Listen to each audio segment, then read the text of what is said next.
कि 6 के 6 विधायक बहुजन समाज पार्टी जीत गई। भारतीय जनता पार्टी वाले भी कहते हैं मेरी जो लड़ाई है वो बीएसपी से, बोलते नहीं बोलते, मेरी लड़ाई बीएसपी से है। कांग्रेस वाले ही बोलते हैं कि मेरी लड़ाई बीएसपी से, लेकिन बीएसपी क्या बोल रही है? अरे मेरी लड़ाई ना बीजेपी से है ना कांग्रेस से है, मेरा हाथी भोपाल की तरफ कूच कर चुका है, अब ये रुकने वाला नहीं है। और मैं कहना भी चाहता हूं, आप सब लोग जितनी भारी संख्या में माताएं, बहनें, युवा, पिता तुल्य बुजुर्ग आए हुए हैं और मंच पे मेरे सम्मानित साथी बैठे हुए। सम्मानित साथी मैं इसलिए बोल रहा हूँ कि लंबी लिस्ट है, जिनका नाम लूंगा कुछ मिल जाएगा, ये मेरे जावाज से भाई, और इन सब के कहने पर ही इनको टिकट इधर दी गई। सब लोगों ने बोला कि साहब कम से कम सबर कर बात पर भरोसा रखो, मेरे कहने पर एक आधा टिकट दे। मैंने कहा एक नहीं, हम आपके मुरैना के 6 के 6 टिकट आपके कहने पर दिलवाए और माना बहन ने आशीर्वाद दिलवाया। और आज विशेष मानिए, मैं दिल्ली बैठता हूँ, राजस्थान बैठता हूँ, तमाम मीडिया मंत्री के लोग आते हैं और खुला खुला बोलते हैं कि इस बार बीएसपी ने पार्टी बदल दी। जो बीएसपी की पार्टी की परंपरा थी कि बीएसपी के तमाम नेता चुनाव के समय में भाग जाते थे भारतीय जनता पार्टी और कांग्रेस में, लेकिन आप लोगों ने इस बार नई पार्टी बना दी कि भारतीय जनता पार्टी और कांग्रेस के नेता विधायक का भाग भाग करके अपनी पार्टी को ज्वाइन किया है। और हमें विश्वास है कि इस बार बहुजन समाज पार्टी बाबा साहब के सपनों को मध्य प्रदेश में पूरा करेगी। इस बार बहुजन समाज पार्टी मानव श्रीकांत साहब के संघर्षों को सलाम करेगी। इस बार मानव साहब के संघर्षों को पूरा करेगी। और अगर आप सब लोगों ने आशीर्वाद बनाए रखा तो जो मध्य प्रदेश के अंदर गुंडागर्दी है इसे खत्म करें, पूरी तरह से गुंडागर्दी खत्म करेंगे। और जिस दिन हम सत्ता में आएंगे तब हम देखेंगे कौन कितना बड़ा गुंडा है और वो कहां भाग के जाता है, उसे पकड़ करके उसको जेल की सलाखों के पीछे डालने का भी एक एक गुंडे को छोड़ा नहीं जाएगा।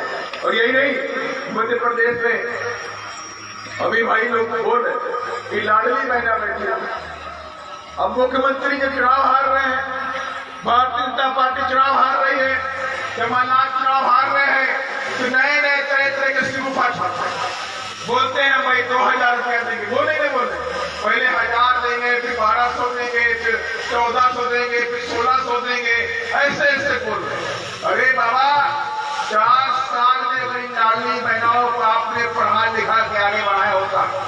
अगर आपकी सरकार में कई लंबे अड़चन से हो, शिवराज सिंह जी मामा जी आप मुख्यमंत्री है, आप प्रदेश के अंदर लंबे समय तक मुख्यमंत्री बन करके रहे, लेकिन बहनों के लिए पढ़ने के लिए स्कूल आपने नहीं खोले। अगर बहनों के लिए पढ़ने के लिए स्कूल खोल दिए होते, आपने उनको नौकरी दी होती, उनको शिक्षक बनाया होता, बाबू बनाया होता, तो लाडली बहना आपको योजना को लागू करना नहीं पड़ता। ये अपनी बहनाएं, ये हमारी बहनें पढ़ लिख करके अपने दम पे खड़ी हो जाती और बड़े बड़े अधिकारी बन के, बाबू बन के, कलेक्टर बन के अपने परिवार, अपने समाज का भला कर देते। लेकिन आप लोगों ने स्कूल बंद कर दिया, मुख्यमंत्री जी ने तमाम स्कूल बंद कर दिए, जहाँ पे गरीबों के बच्चे पढ़ते थे स्कूल बंद कर दिए। कहाँ ये बच्चे पढ़ेंगे नहीं तो हमारे बेटे बन जाएंगे, 1000 रुपया देंगे बड़ा खुश हो जाएगा, 1200 रुपए देंगे बड़ा खुश हो जाएगा, 1500 रुपए देंगे बड़ा खुश हो जाएगा। तो एक दिन मैं सुन रहा, एक ऑडियो वायरल हुआ, मुख्यमंत्री जी के यहाँ से कोई फोन गया लाडली बहना की तरफ से, तो उन्होंने पूछा कि आपको लाडली बहना का पैसा मिल रहा है कि नहीं मिल रहा? कहा 2 महीने का आया, 3-4 महीने से नहीं आया। तो बोले किसको वोट करोगे? तो उसने बोला वोट तो हम बीएसपी को करेंगे। कहा अरे आप रुपया ले रहे हो लाडली बहना को, मुख्यमंत्री दे रहे हैं, आप बीएसपी को वोट कर रहे हैं। तो उसने कहा सुनो, ये लाडली बहना का पैसा तुम्हारे घर का पैसा नहीं है, ये हमारा पैसा है, सरकार का पैसा है, हम सरकार और बीएसपी को वोट देकर के सत्ता में भागीदारी करेंगे। और जब सत्ता में भागीदारी करेंगे तो किसी लाडली बहना को आपकी तरफ मुंह देखने की जरूरत नहीं है। हम बहनों को पढ़ाएंगे, हम बहनों को नौकरियां देंगे, हम बहनों को डिप्टी कलेक्टर और वकील बना करके भागीदारी बनाएंगे। ये हमारी सोच है।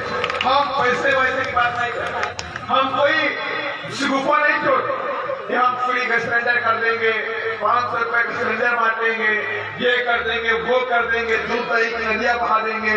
बोलते नहीं बोलते, अब नया शिगुफा है। बीजेपी वाले बोलेंगे हम इतना बांटेंगे, कांग्रेस कहेंगे हम इतना बांटेंगे।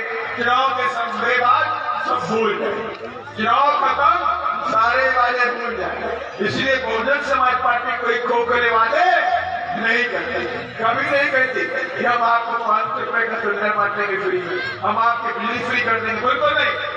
बहन जी कहती है कि जिस दिन हम सत्ता में आएंगे आपके बच्चों की पढ़ाई को फ्री कर देंगे, बच्चों की पढ़ाई फ्री कर देंगे, आपके स्कूल फ्री खोल देंगे। आपका बच्चा इंजीनियर बनना चाहता है, आपका बच्चा डॉक्टर बनना चाहता है, आपका बच्चा बाबू बनना चाहता है, आपका बच्चा कृष्ण बनना चाहता है, तो हम उसकी सारी पढ़ाई का खर्चा खुद उठाएंगे, आपको पैसे देने की जरूरत नहीं।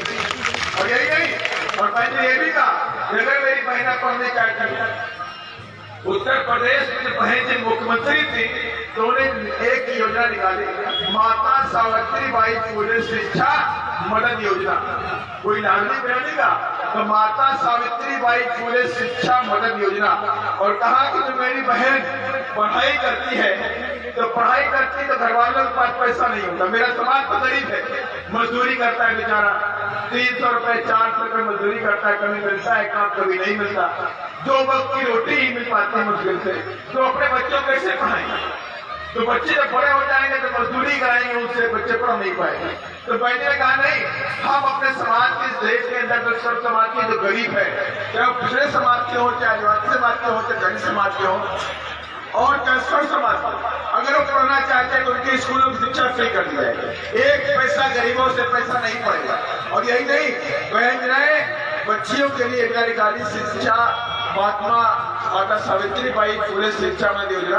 उसके अंदर कहा कि जो मेरी बहन होगी, जो कक्षा 9 में जब पहुंचेगी, कक्षा 8 पास करके, तो उसे 15,000 रुपया और साइकिल मिलेगी। क्या बोला?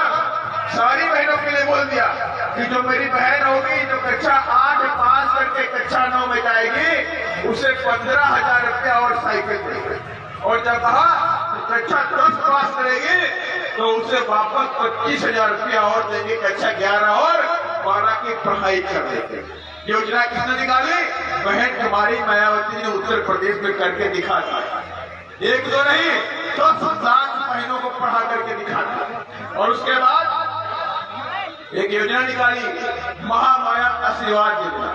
महामाया आशीर्वाद योजना के तहत कहा कि जब मेरी बहनों के घर में कहीं बेटी पैदा होती है, पूरे परिवार में शोक होता है, मातम होता है। अगर बेटा पैदा होता है तो मामा, नानी, दादी, ताऊ, जितने भी लोग होते हैं खुश रहते हैं। कोई थाली फेंकता है, कोई पटाखे लगाता है, खुशी के माए लड्डू बांटते हैं कि मेरे घर में मोड़ा आ गया, मेरे घर में बेटा आ गया। मोड़ा बोलते नहीं बोलते, क्या बोलते हैं? मोड़ा बोलते हैं, मेरे घर में मोड़ा आ गया। और जहाँ गलती से बेटी पैदा हो गई तो सब काम उल्टा हो गया। कोई पूछेगा भाई तुम्हारे घर में कोई आया क्या, बेटा या बेटी है? धीरे से बोले बोड़ी आई। कोई अच्छा आदमी होगा बोलते लक्ष्मी आई, लेकिन इतने दुखी मन से बोलेगा कि सब कुछ लुट गया। तो बहन ने कहा मैं इस समाज की बेटी हूँ और मैं गरीब के घर में पैदा हुई हूँ, मुझे वो दर्द पता।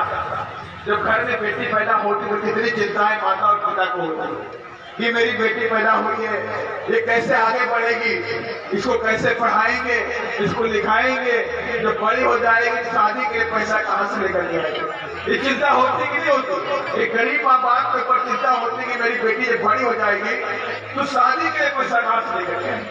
तो मारिया भाई ने कहा कि आपको टेंशन लेने की जरूरत नहीं है, तुम्हारी बहन मुख्यमंत्री है और तुम्हारी सारी बहनों की शादी करने की जिम्मेवारी मेरी है।